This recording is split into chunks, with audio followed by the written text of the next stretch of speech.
Hello everyone, good morning to all of you. आइए आज हम लोग संविधान से शुरुआत करते हैं, जानेंगे अपने देश के संविधान के बारे में। तो आइए जानते हैं संविधान में क्या कुछ दिया हुआ है, उसे हम लोग जानेंगे। संविधान राज्य की विधायिका, कार्यपालिका और न्यायपालिका की स्थापना, उसकी शक्तियाँ तथा दायित्वों का सीमांकन एवं जनता तथा राज्य के मध्य विनिमय का काम करता है। संविधान क्या करते हैं? जो राज्य में विधायिका, कार्यपालिका और न्यायपालिका है, उसकी स्थापना करते हैं। उसकी शक्तियों का अलग अलग क्षेत्र का निर्धारण करता है कि विधायिका की शक्तियाँ कहाँ तक होगी, कार्यपालिका की शक्तियाँ क्या क्या होंगे, न्यायपालिका की शक्तियाँ कहाँ तक होंगे।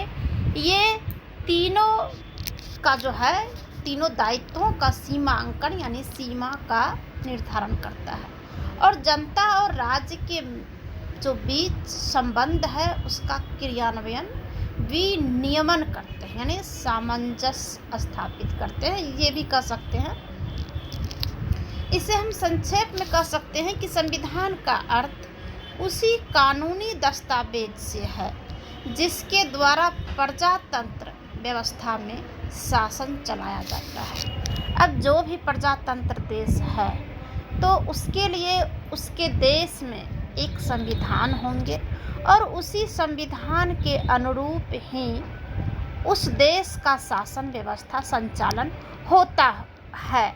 उसी प्रकार से भारत में भी संविधान का अर्थ कानूनी दस्तावेज से है जिसके द्वारा कि प्रजातंत्र व्यवस्था में शासन चलाया जाता है। संविधान का जो आधारभूत नियम है और जो कानून है उसका संग्रह होता है कहाँ? संविधान में। जो नियम कानून है वो हमारे संविधान में संग्रहित है। संविधान से आशय मौलिक कानूनों के उस संग्रह से है जिसके आधार पर कानून बनाए जाते हैं तथा उससे शासन चलाया जाता है। ये जो है संविधान की व्याख्या है। अब आइए हम जानते हैं कि संविधान करते क्या हैं, क्या क्या काम करते हैं संविधान। तो इसे हम पॉइंट्स के रूप में हम लिखे हैं, पॉइंट्स के रूप में हम जान सकते हैं। संविधान का पहला काम है बुनियादी नियमों का एक ऐसा समूह उपलब्ध कराए जिससे समाज के सदस्यों में एक न्यूनतम समन्वय और विश्वास बना रहे। मतलब संविधान वही काम करते हैं जिसमें कि बुनियादी यानी छोटा से छोटा, बड़ा से बड़ा नियमों का एक ऐसा समूह उपलब्ध कराएंगे जिससे कि समाज के सभी सदस्य एक न्यूनतम समन्वय और विश्वास बना रहे। दूसरा पॉइंट है संविधान के कार्यों का कि वह सत्ता है, संविधान वह सत्ता है जो सर्वप्रथम सरकार बनाती है। तीसरा पॉइंट है संविधान का दूसरा काम यह स्पष्ट करना है कि समाज में निर्णय लेने की शक्ति किसके पास होगी, ये भी संविधान ही निर्णय करती है। संविधान यह भी तय करता है कि सरकार कैसे निर्मित हो। चौथा पॉइंट है संविधान का तीसरा काम यह है कि सरकार द्वारा अपने नागरिकों पर लागू किए जाने वाले कानूनों की कोई सीमा तय करे। यहाँ पे तीसरा हो गया है, यहाँ पे चौथा होगा, ठीक है। तो नागरिकों में लागू किए जाने वाले कानूनों की कोई सीमा तय करे। ये सीमाएं इस रूप में मौलिक होती है कि सरकार कभी उनका उल्लंघन नहीं कर सकती। इस प्रकार से संविधान का यह काम है। अगला पॉइंट है संविधान सरकार की शक्तियों को कई तरह से सीमित करता है। सरकार की शक्तियों को सीमित करने का सबसे सरल तरीका यह है कि नागरिक के रूप में हमारे मौलिक अधिकारों को स्पष्ट किया जाए और कोई भी सरकार कभी भी उनका उल्लंघन ना कर सके, ऐसी व्यवस्था संविधान का काम है। अगला पॉइंट है, संविधान का जो अगला काम है वह सरकार को ऐसी क्षमता प्रदान करे जिससे वह जनता की आकांक्षाओं को पूरा कर सके। संविधान का क्या काम है? ऐसी सरकार को ऐसी क्षमता देंगे, ऐसा सामर्थ्य प्रदान करेंगे जिससे कि वह जनता की जितनी भी आकांक्षा है, शिक्षा हो, स्वास्थ्य हो, रोजगार हो, जो भी है उसकी आकांक्षा को पूरा कर सके और एक न्यायपूर्ण समाज की स्थापना के लिए उचित परिस्थितियों का निर्माण कर सके। अगला पॉइंट है, भारतीय संविधान शक्ति को एक समान धरातल पर विधायिका, कार्यपालिका और न्यायपालिका में जो है डिस्ट्रीब्यूट यानी कि बांट देते हैं। ये जो है संविधान का कार्य है। अगला है कि भारतीय संविधान लिखित, नवनिर्मित तथा विश्व का सबसे अधिक व्यापक संविधान है। जिस समय यह संविधान लागू हुआ उस समय उसमें 395 अनुच्छेद, 8 अनुसूचियाँ और 12 भाग थे। वर्तमान में 465 अनुच्छेद है और 12 अनुसूचियाँ हैं और 25 भाग है। ठीक है, आगे है कि संविधान की विशेषता क्या है। ठीक है, संविधान की विशेषता को हम पॉइंट्स के रूप में बता रहे हैं, समझा रहे हैं, इसे आप लोग डिटेल्स से नोट्स बना लेंगे। संविधान, हमारे जो संविधान है इसकी कई विशेषता है। पहला है, हमारा संविधान लिखित है, निर्मित है, विश्व का सबसे बड़ा संविधान है। दूसरा है कि संप्रभुत्व संपन्न, लोकतंत्र, पंथ निरपेक्ष, समाजवादी गणराज्य की स्थापना संसदीय सरकार की स्थापना करती है। इसकी तीसरी विशेषता है कि मूल अधिकारों का समावेश करना। चौथी विशेषता है कि राज्य के लिए नीति निर्देशक तत्वों का समावेश करना। हम ये जो है मूल अधिकार और नीति निर्देशक तत्व, ये दोनों टॉपिक को हम अलग अलग पूरा डिटेल से हम पढ़ा चुके हैं, इसे आप लोग देख लेंगे।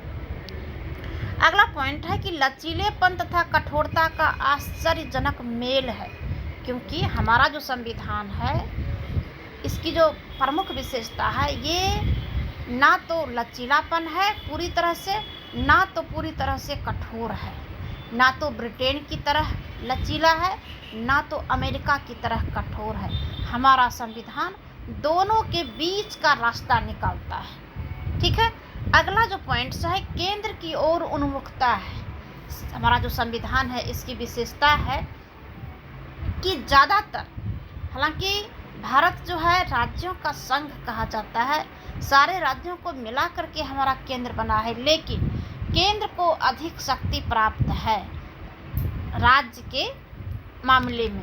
राज्य को जो है केंद्र ही शक्ति प्रदान करते हैं, इसीलिए केंद्र की अधिकता है, केंद्र की ओर जो है ज़्यादा उन्मुख है हमारा संविधान। अगला जो पॉइंट है, वयस्क मताधिकार का प्रावधान है। हमारे यहाँ वयस्क मताधिकार का प्रावधान है कि जिसका एज 18 वर्ष हो गया है वो जो है मत डाल सकता है, वोट कर सकता है, तो इसलिए हमारे यहाँ वयस्क मताधिकार का प्रावधान है। अगला है एकीकृत एवं स्वतंत्र न्यायपालिका है। हमारा जो न्यायपालिका है एकीकृत और स्वतंत्र है। एकीकृत मतलब हुआ कि डिस्ट्रिक्ट में डिस्ट्रिक्ट कोर्ट है, स्टेट में हाई कोर्ट है और केंद्र में सुप्रीम कोर्ट है। तो तीनों का जो हायरार्की सिस्टम है यानी एकीकृत है। ठीक है, कि सबसे ऊपर है उच्चतम न्यायालय, उसके बाद है उच्च न्यायालय, उसके बाद है डिस्ट्रिक्ट न्यायालय। तो इसीलिए इसे एकीकृत और स्वतंत्र है, किसी भी सरकार के दबाव में ये काम नहीं कर सकती है। ठीक है, अगला जो पॉइंट है, संसदीय संप्रभुता एवं न्यायिक सर्वोच्चता में समन्वय। यहाँ जो है संसदीय शासन प्रणाली है भारत में, तो संसदीय संप्रभुता, संप्रभुता का मतलब होता है कि संसद जो है आंतरिक और बाहरी मामले के निर्णय लेने में स्वतंत्र है और उससे भी ऊपर न्याय की सर्वोच्चता है, लेकिन दोनों में समन्वय है। ठीक है, हमारे यहाँ एकल नागरिकता का प्रावधान है। एक नागरिक, हम भारत के नागरिक हैं, हम किसी भी स्टेट, मध्य प्रदेश, राजस्थान, यूपी या बिहार, ऐसा नहीं कर सकते हैं कि हम किसी स्टेट के भी नागरिक हैं और केंद्र के भी हैं, भारत के भी हैं, नहीं, एकल नागरिकता का प्रावधान है। अगला पॉइंट है पंथ निरपेक्ष राज्य की स्थापना है। हमारा जो संविधान है, संविधान की जो आत्मा कहा जाता है, जिसे प्रिम्बल यानी कि प्रस्तावना को संविधान की आत्मा कहा गया है। उस प्रस्तावना में पंथ निरपेक्ष की बातें अच्छी तरीक़ा से उसमें ऐड किया गया है। ठीक है। अगला जो पॉइंट है, नागरिकों के लिए मूल कर्तव्यों का भी समावेश है। मौलिक अधिकार जो अनुच्छेद 12 से 35 तक में दिया हुआ है कि लोगों को क्या क्या अधिकार प्राप्त है, साथ में लोगों के लिए, नागरिकों के लिए मूल कर्तव्य भी है कि देश ने अगर किसी भी नागरिक को अधिकार दिया है तो नागरिकों का भी देश के प्रति कुछ कर्तव्य होना चाहिए, तो वो कर्तव्य भी नागरिकों के लिए प्रावधान है। अगला जो पॉइंट है, कल्याणकारी राज्य की स्थापना का उद्देश्य। वर्तमान में तो सारे राष्ट्र का एक ही उद्देश्य होता है, लोगों का कल्याण करना, और हमारे जो देश है, हमारे देश में कल्याणकारी राज्य की स्थापना किया गया है और राज्य का उद्देश्य, सरकार का उद्देश्य ही होता है जन कल्याण के लिए काम करना। ठीक है। तो ये रहा संविधान के बारे में कुछ मेन पॉइंट्स। आगे जो है हम इसके बारे में और बताएंगे।